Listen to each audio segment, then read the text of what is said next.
اعوذ باللہ من الشیطان الرجیم بسم اللہ الرحمن الرحیم۔ ہومیوپیتھی یعنی علاج بالمثل، ذہن کے متعلق نمبر 16 آخری، از ڈاکٹر شاہد اقبال، قسط نمبر 41، روزنامہ الفضل انٹرنیشنل، منگل 17 اکتوبر 2023۔ اسٹیفی سگریا ایسے مریض کی دوا ہے جو بہت حساس اور شائستہ مزاج ہو۔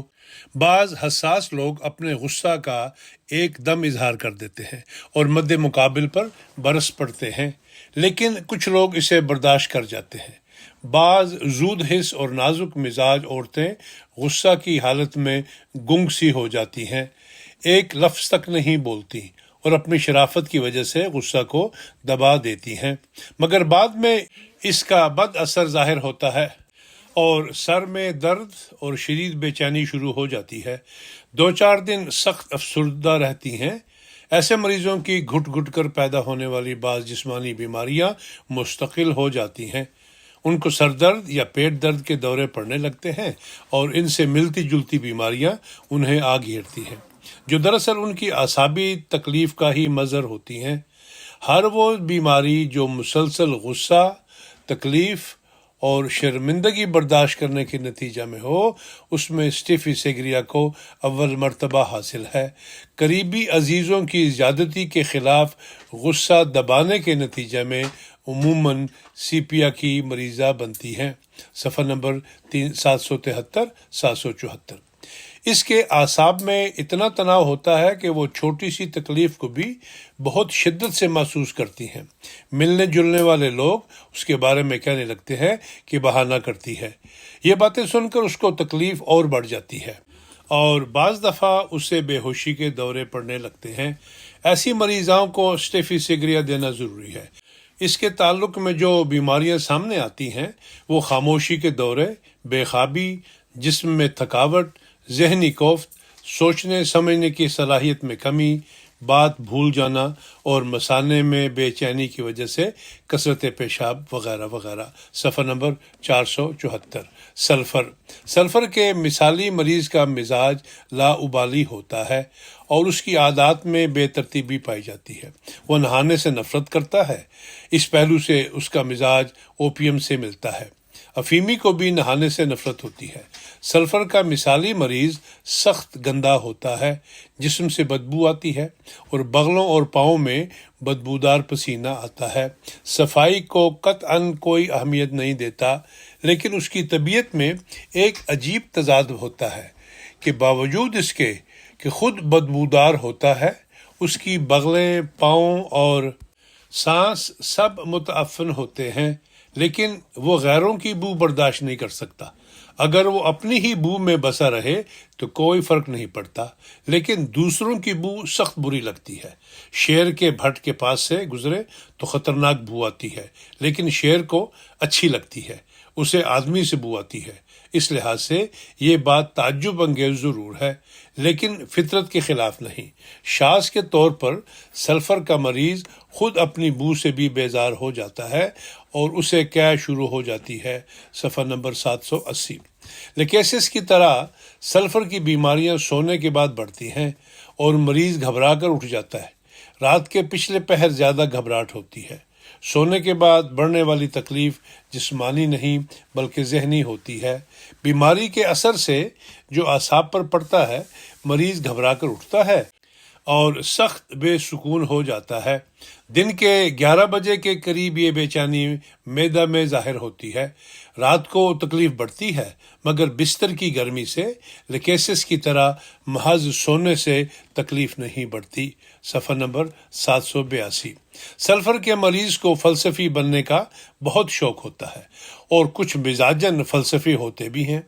اگر یہ شوق جنون کی حد تک بڑھ جائے تو اونچی طاقت میں سلفر کی 1-2 خوراکوں سے کافی فرق پڑ جاتا ہے۔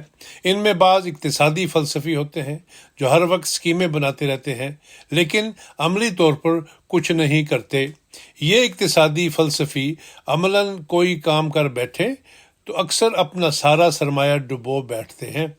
بہت سست مزاج ہوتے ہیں، کسی کام میں ان کا دل نہیں لگتا، اپنی سوچوں میں ہی مقید رہتے ہیں۔ ان کا علاج بھی سلفر کی اونچی طاقت ہے۔ صفحہ نمبر 784 785۔ سلفر کے مریض کی ذہنی علامات بہت نمایاں ہوتی ہیں، یادداشت کمزور ہوتی ہے اور سوچ و بچار میں دشواری محسوس ہوتی ہے۔ صفحہ نمبر 786۔ سلفیورکم ایسڈم، اگر عورتوں کو حیض کے دوران ڈراؤنی خوابیں آنے لگیں تو اس مرض کی اور دواؤں کے علاوہ سلفیورک ایسڈ بھی زیر نظر رہنی چاہیے۔ تفصیلی بحث کے لیے دیکھیں آرنیکا اور آرسینک، صفحہ نمبر 799 790۔ ٹرنٹولا ہسپانیہ، ٹرنٹولا میں ایک علامت ہائیوسمس سے مشابہ ہے۔ ہائیوسمس میں بعض اوقات شرمیلی بچیاں بھی بے حیائی کی باتیں کرتی ہیں، لیکن وہ بے ہوشی اور بے اختیاری کی حالت میں ایسا کرتی ہیں، ان کے کسی گندے ذہنی رجحان سے اس کا تعلق نہیں ہوتا۔ ٹرنٹولا کے مریض میں ہوش کے دوران بھی بے حیائی کا رجحان پایا جاتا ہے اور وہ واقعتاً بے شرم اور بے حیا ہو جاتا ہے۔ وہ ہر جائز اور ناجائز ذریعے سے اپنی نفسانی خواہشات کو پورا کرنا چاہتا ہے۔ ایسے مریض کو ٹرنٹولا اونچی طاقت میں دینا ضروری ہے۔ صفحہ 791 792۔ ٹرنٹولا کا مریض بالعموم سخت پیاسا، بد مزاج، عیار اور مکار ہوتا ہے۔ خوفناک اسکیمیں بنا کر بہت عیاری کے ساتھ نقصان پہنچاتا ہے۔ ٹرنٹولا کے مریضہ پرلے درجے کی مکار ہوتی ہے اور اپنے مکر سے بہت نقصان پہنچا سکتی ہے۔ اکثر دھمکی امیز الفاظ استعمال کرتی ہے، اسے اجنبی چہرے دکھائی دیتے ہیں، جانور، جن، بھوت اور خوفناک شکلیں نظر آنے لگتی ہیں۔ صفحہ نمبر 793۔ ٹرنٹولا کا مریض عموماً یہ خیال کرتا ہے کہ اس کی حد تک کی جا رہی ہے، جس کی وجہ سے وہ اندر ہی اندر کھولتا رہتا ہے اور اسکیمیں بناتا ہے۔ اگر کوئی لومڑ کی طرح چالاک ہو اور ساتھ کچھ پاگل بھی ہو تو اسے ٹرنٹولا اونچی طاقت میں دینا چاہیے۔ ٹرنٹولا کا مریض بیمار نہ بھی ہو تو بیماری کا ڈرامہ رچا سکتا ہے، اٹواٹی کھٹواٹی لے کر پڑا رہے گا اور بہانے بنا کر اپنی طرف توجہ کھینچتا رہے گا۔ اس کی حقیقی بیماری یعنی اندرونی بے چینی آرسنک سے مختلف ہوتی ہے۔ ٹرنٹولا کا مریض گھبراہٹ سے سر تکیے پر رگڑتا ہے، سر پر وحشت سوار ہوتی ہے، آنکھیں نہیں کھلتی اور روشنی سے زود حسی کے ساتھ کمپٹیوں اور گدی میں بہت درد ہوتا ہے۔ صفحہ نمبر 793 794۔ بسا اوقات غم اور فکر سے ذیابیطس ہو جاتی ہے۔ ایسی صورت میں اگر سارے جسم میں خصوصاً ٹانگوں اور بازوؤں میں دکھن کا احساس بھی ہو تو ٹرنٹولا دوا مفید ثابت ہو سکتی ہے۔ وقتی فائدہ ہی نہیں بلکہ اللہ کے فضل سے مکمل شفا بھی بخش سکتی ہے۔ صفحہ نمبر 794۔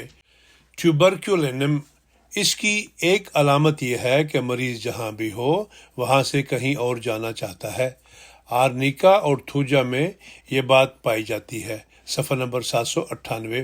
ایک اور بات یاد رکھنی چاہیے کہ سل اور آتشک دونوں کے مریض بیماری بڑھنے پر پاگل بھی ہو جاتے ہیں، مگر دونوں کے پاگل پن میں فرق ہوتا ہے۔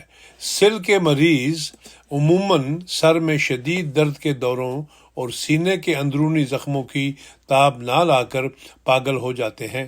سفلس کے مریضوں کا سارا جسم زخموں اور ناسوروں سے بھر جاتا ہے جو ہڈیاں بھی گلا دیتے ہیں، ناک کی ہڈی گل کر بالکل بیٹھ جاتی ہے۔ یہ مرض براہ راست دماغ پر بھی حملہ آور ہوتا ہے اور مریض کو مکمل طور پر پاگل کر دیتا ہے۔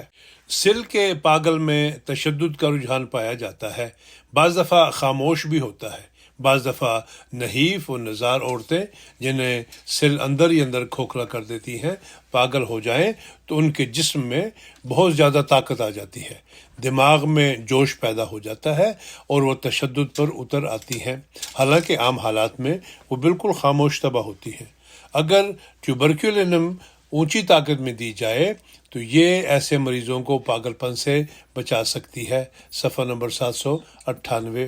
جسم میں دکھن اور بخار کی کیفیت اور ہر چیز سے بیزاری بھی ٹیوبرکیولینم کی علامت ہے۔ صفحہ نمبر 800۔ ویرٹم البم، ویرٹم البم کا مریض مسلسل سردی محسوس کرنے کی وجہ سے سخت چڑچڑا اور مائل با اشتعال ہوتا ہے، اگر ایسے مریض کو ہر وقت گرم رکھا جائے تو اس کی طبیعت اعتدال پر آ جاتی ہے، یعنی اشتعال اس کے مزاج کا کوئی مستقل حصہ نہیں ہوتا۔ صفحہ نمبر 802۔ ویریٹم البم کے بعض مریضوں میں مذہبی جنون بھی ملتا ہے۔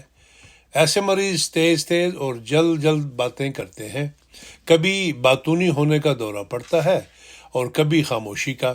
خاموشی کے دورے کے وقت مایوسی اتنی بڑھ جاتی ہے کہ خودکشی کا رجحان پیدا ہو جاتا ہے، مگر ذہنی مریضوں کی ایسی علامتوں کا اور بھی بہت سی دواؤں میں ذکر موجود ہے۔ یہاں اس ذکر کا مقصد صرف اتنا ہے کہ جب بھی ذہنی مریضوں کے علاج کا موقع آئے تو ویریٹم بھی ایک امکانی دوا ہو سکتی ہے، لیکن شاذ کے طور پر استعمال ہوتی ہے۔ صفحہ نمبر 802۔ بعض بچیاں ہر حیض سے پہلے بغیر کسی وجہ کے بے حد اداس اور مایوس ہو جاتی ہیں، مسکرانا بھول جاتی ہیں۔ ان کو اگر ویریٹم البم فائدہ دے تو مستقل شفا ہو جاتی ہے، ورنہ ایسی بچیوں کے مستقل ذہنی مریضہ بن جانے کا احتمال نظر انداز نہیں کیا جا سکتا۔ طبیب کو ایسی بچیوں کے علاج میں یہ علامت یاد رکھنی چاہیے کہ جن کو ویریٹم البم کی ضرورت ہو ان کو لازماً سردی بہت محسوس ہوتی ہے۔ صفحہ نمبر 802۔ زنک کے ٹکسالی کے مریض کا چہرہ زردی مائل اور جھری دار ہوتا ہے۔ ایسا مریض ہمیشہ ٹھنڈا رہتا ہے۔ جب ذہن پر اثر ہونے لگے اور اس کی یادداشت جواب دینے لگے تو پہلی علامت یہ ظاہر ہوتی ہے کہ مریض سوال کو پہلے دہراتا ہے پھر جواب دیتا ہے۔ ذرا سے اچانک شور سے اس کا جسم لرز اٹھتا ہے۔ صفحہ نمبر 807۔ زنکم کے مریض بہت جلدی کھاتے ہیں اور کھانا کھاتے وقت ان کی بے صبری نمایاں ہوتی ہے۔ صفحہ نمبر 810۔